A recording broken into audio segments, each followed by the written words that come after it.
Bonsoir à toutes et à tous, jeudi 15 mai, il est l'heure de l'info.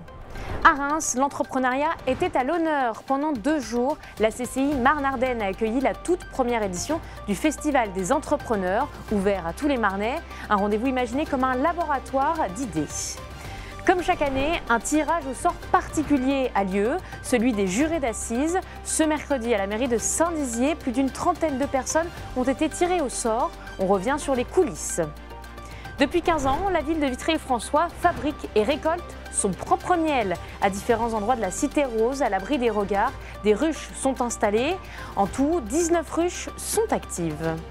Comme chaque jeudi, on parle d'idées de sortie, mais aussi de culture. Ce soir, zoom sur le dispositif tremplin du Conservatoire de Saint-Dizier avec Manon.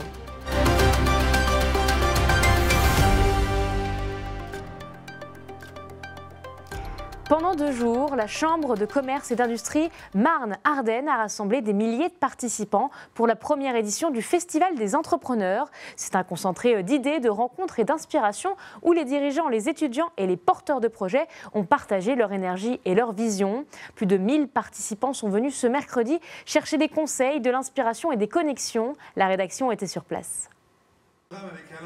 Mercredi matin, le siège de la CCI Marne-Ardenne s'est transformé en un véritable terrain d'inspiration. Plus de 1000 visiteurs ont assisté à la première édition du Festival des entrepreneurs. Un événement pensé comme une immersion au cœur de l'entrepreneuriat marnais. Conférences, ateliers interactifs, espaces de networking, tout est réuni pour favoriser les rencontres, les idées nouvelles et les synergies inattendues.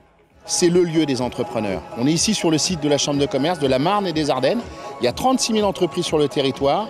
Nous sommes 150 élus qui œuvront au quotidien pour faire la promotion de la Chambre de commerce. On devait faire un rassemblement qui puisse réunir tout le monde. C'est le principe de la sérendipité. C'est-à-dire, je suis venu, je vais rencontrer peut-être des personnes que je n'aurais pas rencontrées autrement, et j'ai bien fait de venir. Ça, c'est aujourd'hui ce que l'on veut. 2 jours et des milliers de connexions. Ce rendez-vous doit incarner la vitalité économique du territoire. Pendant 2 jours, dirigeants, porteurs de projets, étudiants ou investisseurs croisent leur parcours, leurs expériences et parfois leur futur. Parmi les temps forts de cette édition, les témoignages inspirants de spécialistes du domaine, notamment Olivier Lajoux, ancien amiral et directeur des ressources humaines de la marine. L'objectif, c'est de dire, quelle que soit ma problématique, je vais venir ici, j'ai 60 ateliers. Il y a forcément un atelier qui me convient. Mais entre 2 ateliers, c'est comme un festival de musique. Vous allez sur une programmation, vous avez peut-être 2 têtes d'affiche qui vous intéressent, puis entre les 2, qu'est-ce que je fais ? Entre les 2, il faut qu'on puisse se poser parce qu'il faut qu'on reste, parce qu'on va créer des échanges. Il n'y a pas de stand, il n'y a pas de kakémono. Il faut qu'on aille à la rencontre de l'autre. Bien plus qu'un salon, le Festival des entrepreneurs est un état d'esprit, celui d'un territoire qui innove, qui partage et qui ose créer autrement.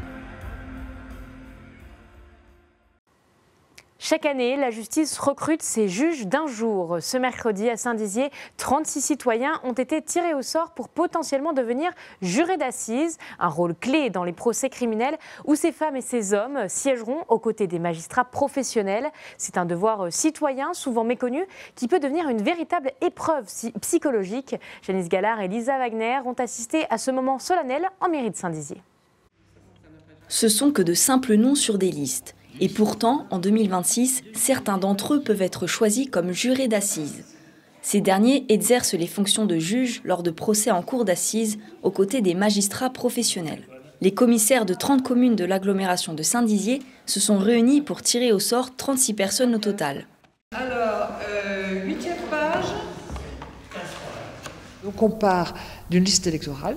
Il faut être inscrit naturellement sur la liste et en fonction du nombre de pages et du nombre de lignes, on tire au sort la page, puis la ligne et on vérifie que la personne peut être jurée, c'est-à-dire qu'elle a 23 ans révolus. On peut très bien être sélectionné ou tiré au sort et ne jamais participer à un jury d'assises. Meurtre, vol à main armée ou encore viol, les jurés d'assises jugent les crimes les plus graves. Pour ces citoyens, certains procès peuvent être difficiles à supporter. Les jurés sont quand même assistés, on leur explique comment ça se passe, etc. On leur donne un certain nombre de notions juridiques et oui, ils ne sont pas tout seuls livrés à eux-mêmes. Il y a bien sûr un encadrement, mais c'est tout de même la population, les représentants de la population civile qui jugent. Donc je trouve que c'est bien. Un second tirage sera réalisé par une commission spéciale auprès des cours d'assises afin d'affiner cette première sélection. Tout autre chose désormais, à Vitry-le-François, le miel est une affaire municipale. Depuis plus de 15 ans, la ville bichonne ses propres abeilles et récolte un nectar 100% local. Cette année, 19 ruches discrètement installées dans la commune ont produit une récolte très attendue. Malgré des saisons difficiles pour les butineuses, les agents municipaux perpétuent un savoir-faire unique entre tradition et passion. Et Léo Martin a suivi la mise en pot de ce miel. Ça, c'est des rennes. Ouais. Voilà. Alors là, c'est les futures reines. Ça, c'est une petite. Les cellules royales. Voilà, cellules royales. Des centaines d'abeilles réparties en 19 ruches. C'est dans ce lieu caché de Vitry-le-François que les agents municipaux récoltent le miel 100% local. La ville produit son propre nectar depuis plus de 15 ans, avec le même processus tous les ans. D'abord, soulever les cadres et trouver la reine. Là, vous regardez, vous voyez la reine là ? Une fois la reine repérée et déplacée, Marc fait partir les abeilles à l'aide de son souffleur. Les ruches nettoyées et vidées de tous les apidés, elles sont transportées à la miellerie. C'est ici où on récolte le miel, où on fait l'extraction. Donc on désopercule les cadres et on passe après à l'extracteur. C'est une centrifugeuse qui fait expulser le miel à l'extérieur du cadre. Et après tout ça, c'est filtré et on met après dans les bacs à décanter. C'est ici que le processus de traitement du miel débute. Philippe commence par désoperculer le miel. Voilà, ça c'est du miel qu'il faut désoperculer. Donc on a un couteau électrique et on enlève en longeant le bois. Puis passe les cadres dans l'extracteur afin de récupérer le miel qui se trouve dans les alvéoles à l'aide de la force centrifuge. Le miel est ensuite filtré avant d'être mis en état de maturation. Alors là, c'est les maturateurs avec un filtre dessus.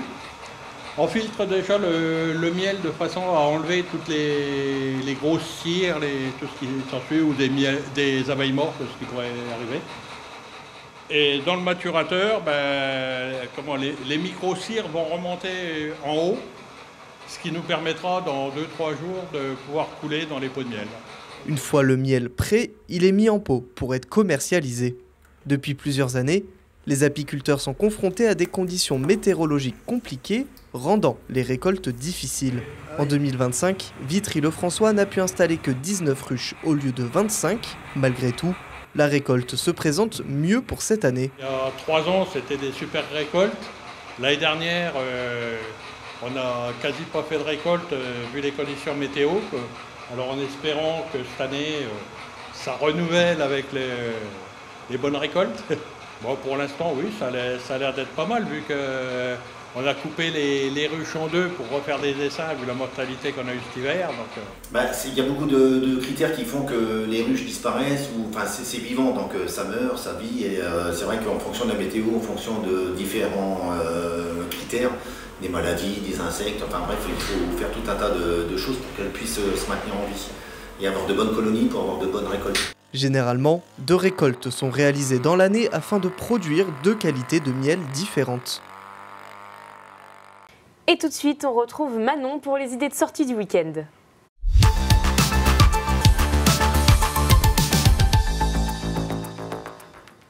Bonsoir Manon. Bonsoir Clémentine. Tu es enfin de retour après quelques semaines de repos et tu reviens avec plein d'événements comme toujours. Cette fois-ci, on commence d'abord par chausser nos baskets parce qu'on va aller faire du sport. Du sport et de la course pour une Run Color organisée par le Rotary Club de Vitry-le-François. Tous les fonds seront reversés au profit de la lutte contre les violences intrafamiliales. Le départ est prévu à 16h30 ce 17 mai. Des animations musicales sont prévues pour le plus grand bonheur des coureurs mais aussi des curieux. On continue avec le sport, mais alors cette fois-ci, on passe un cran au-dessus, un cran supérieur puisqu'il s'agit d'un cross triathlon. Cette épreuve consiste à enchaîner 1300 mètres de natation en eau libre, 30 km de VTT et 7 km de trail sur les chemins. Il s'agit d'une compétition affiliée Fédération française de triathlon et qui répondra donc au règlement de cette fédération sportive. L'événement se déroulera sur le site des cabanes flottantes de Givreval. Vous l'avez compris, c'est un week-end très sportif pour les passionnés. On se repose un petit peu maintenant avec un concert de printemps donné par l'Harmonie de l'UGB et Chaligny. Plongez au cœur d'un événement musical où 2 harmonies uniront leurs instruments pour vous offrir un concert inoubliable. Ces ensembles vous emmèneront dans un voyage à travers une multitude de styles musicaux ponctués de morceaux festifs et entraînants. Conçu pour émerveiller tous les âges, des plus jeunes aux aînés, ce concert est une invitation à partager un moment de convivialité autour de la musique. Et justement, la musique, on reste dedans et on part en direction de Saint-Dizier au Conservatoire Jean Vienner. Ce mercredi 14 mai, le Conservatoire de Saint-Dizier a organisé un concert de restitution. L'objectif était de permettre à 3 artistes faisant partie du projet d'accompagnement Tremplin de performer devant un public et restituer leur apprentissage et savoir-faire. Ce programme, créé il y a plus de 10 ans maintenant, a pour but d'accompagner les artistes amateurs dans leurs projets musicaux et leur permettre une amélioration et surtout une évolution. Un reportage de Célia Richard.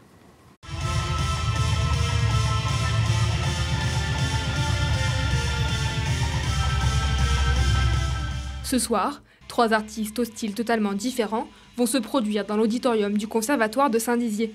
Une 50aine de spectateurs sont présents pour soutenir les performeurs. Ce concert a été organisé dans le cadre du Tremplin, un projet d'accompagnement pour les artistes amateurs locaux par le Conservatoire. On ne va pas dire que ce soir c'est l'aboutissement, mais c'est un petit peu mettre en valeur notre travail aussi, quoi, et en même temps le travail de ces groupes, quoi, pour faire connaître un petit peu plus leur musique qui me semble très intéressante. On apporte des enseignements individualisés ou alors un support un peu matériel.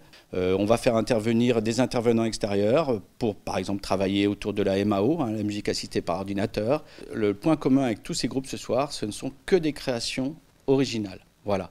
Il n'y a pas de groupe de reprise dans l'accompagnement. On estime que le conservatoire, dans notre projet, c'est vraiment favoriser la création.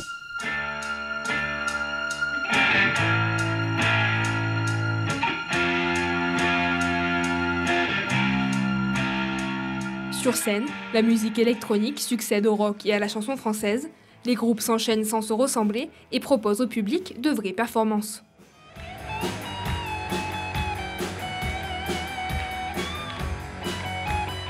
L'occasion pour tous les artistes de restituer leur apprentissage aux côtés du conservatoire. C'est une opportunité de pouvoir jouer au conservatoire, c'est pas des lieux où je joue habituellement, donc c'est une belle opportunité pour moi. Et puis j'espère pouvoir toucher un public que je touche pas forcément. Moi qui joue plutôt dans des lieux culturels, des bars, etc. Donc c'est l'occasion de toucher peut-être un autre public, je dirais.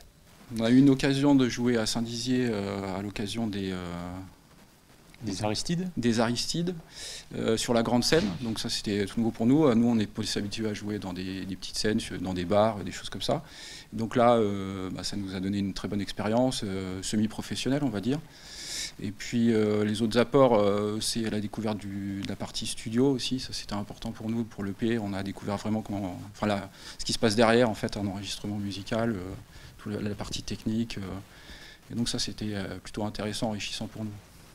Le plus important, c'est qu'à un moment donné, la musique, elle doit être vue, elle doit être écoutée. Voilà, c'est-à-dire on travaille beaucoup, mais c'est important pour les artistes de présenter leur travail, voilà, et qu'il y ait un retour public, quoi. Le tremplin existe depuis plus d'une dizaine d'années.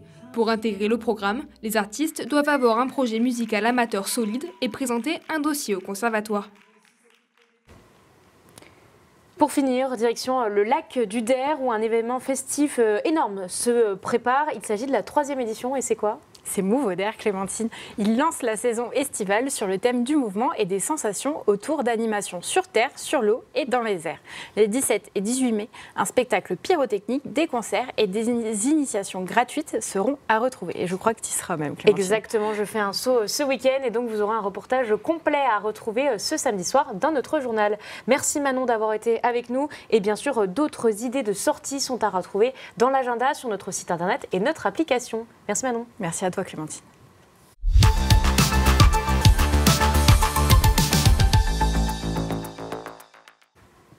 C'est la fin de votre édition. Merci de nous avoir suivis. Tout de suite, la météo. L'information continue sur puissancetélévision.fr. Bonne soirée.